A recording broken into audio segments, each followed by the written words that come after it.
Bulldozer લઈ અને મંદિર ગૌશાળા અને કોળી સમાજની મંદિર તમામ તોડી નાખવામાં આવશે।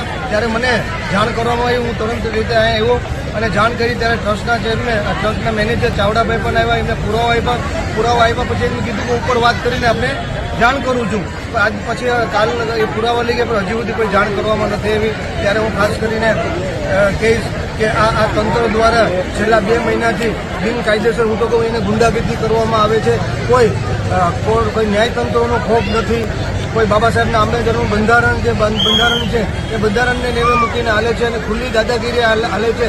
મેં તમને કીધું કે પરમ દિવસે સુપ્રીમ કોર્ટે પણ હુકમ કરવામાં આવ્યો કે કોઈને પણ તમારે બિનકાયદેસર હોય પણ તમે શું પાડવા જાઓ, કોઈનું મકાન પાડવા જાઓ તો એને નોટિસ આપવી જોઈએ 15 દિવસની, જ્યાં નોટિસ ચીપકાવવી જોઈએ અને પોર્ટલ ઉપર પણ મૂકવી જોઈએ। 2 દિવસ એક દિવસ પહેલા તો હુકમ છતાં પણ એને પરિસ્થિતિ ચાલી રહી છે। ત્યારે ખાસ કરીને તમામ કોળી સમાજને અને તમામ સમાજના લોકો, ગોપ્રેમી અને તમામ સમાજના લોકો અહીંયા આવ્યા છે અને સમર્થન આપ્યું છે કે આ જગ્યા છે એ જે ટ્રસ્ટે આપેલી છે એ જગ્યા પરત આપવામાં આવે અને આની ઉપર કોઈ પણ ડેમોલેશન કરવામાં આવે। જો આગળની પ્રોસિજર નહીં કરવામાં તો ઉગ્ર આંદોલન કરવામાં આવશે।